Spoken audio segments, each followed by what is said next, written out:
Hi guys, welcome to my channel. Today we're doing a really nice little choreography that's going to include several fun variations on back balance splits. First, we're going to make our way up to the top bar using one of my favorite transitions. You might have seen that one before. But then we're going to come back down into our back balance and do a lot of positions down there that are both cute and unusual.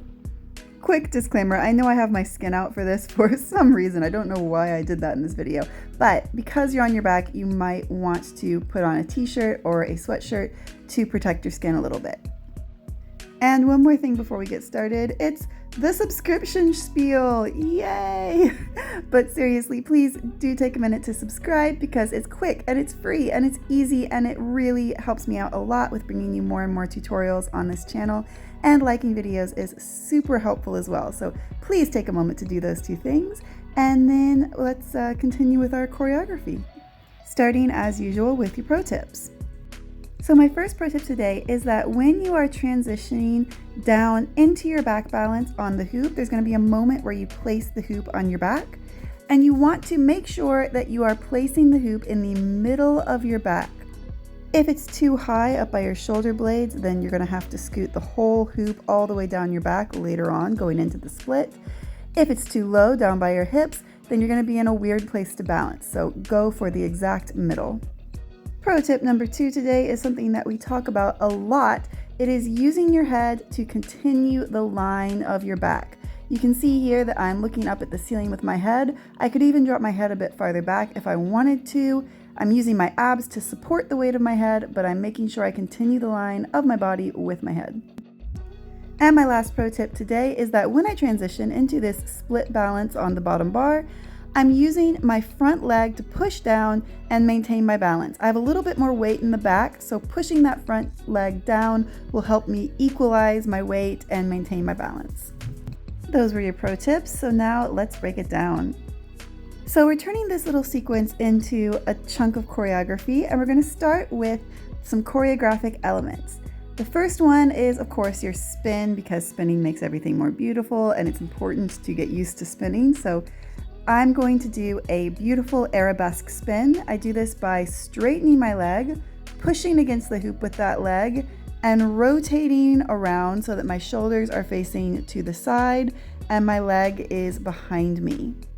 This is not necessarily a proper arabesque like you would do if you were in a ballet class, but it's kind of reminiscent of that position. Notice that I'm spinning using only my toes and that I can lift up my bottom leg easily and lightly and gracefully when the time comes. I'm also adding in this fun little choreographic element position here that is just bending both legs in kind of a diamond shape behind me.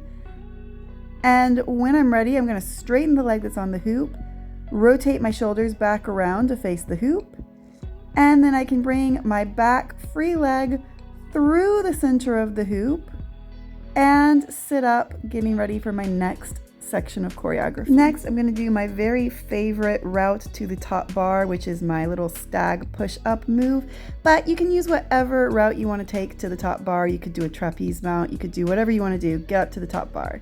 For the stag push-up, we've done it a lot of times on this channel and there's other tutorials for it, but basically I'm tucking one foot under the opposite hip, hooking the other foot on the top, and then pushing with the bottom foot, pulling with the top foot to slide up, hooking my knee on the top.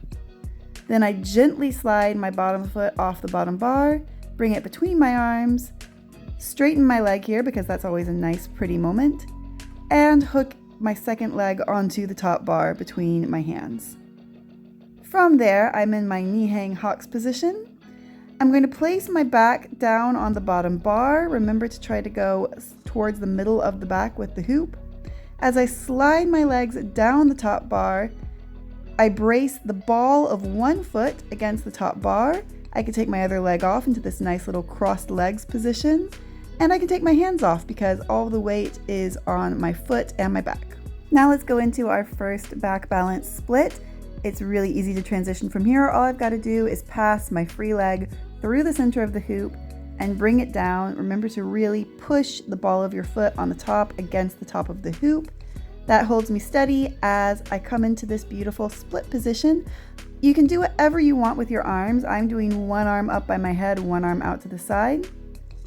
And when I'm ready, I'm going to bring my arms around, grab the sides of the hoop just so I have a little extra control. As I bring my free leg up, I'm using my abs here to kind of lift my hips. I push against the top bar with my foot that is touching the top bar, bringing my free leg through the center. And as I'm doing all this, I'm sliding the hoop down my back closer to my tailbone.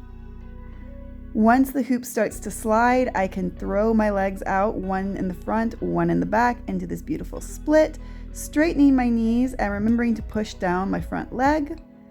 This is really more of a traditional back balance position because I'm really on my tailbone area here. To come out of it, I'm going to take my front leg over slightly to the side, letting it hook around the side of the hoop. I'm taking off the same hand as the leg that's on the hoop now and placing it above that leg. I'm letting my shoulders come up, sliding my hips down slightly, and I come into this really interesting little kind of froggy position. I don't know why I want to call it a froggy, but that's what we're going to call it today. Finally, I can show this off for a few minutes. I could even reach behind me and grab my bottom foot, pulling it back if I wanted to. But although this little froggy is very cool looking, we're not going to stay in it forever, so let's get back into the inside of the hoop. I'm going to reach up my hands, grabbing as high as I can, and I'm going to use that leg that's in the hoop to push down, use my arms to pull up, and I'm going to pass my free leg between my arm and my leg, sliding my hips to come to a seated position on the bottom of the hoop. Notice that my back arm is in a weird twisty position, but it doesn't really have any weight on it. Really, the pull is happening from that front arm by that point. And I'm back in the center of the hoop. I've done my whole choreography and I'm feeling pretty good about it. Here's the whole thing one more time.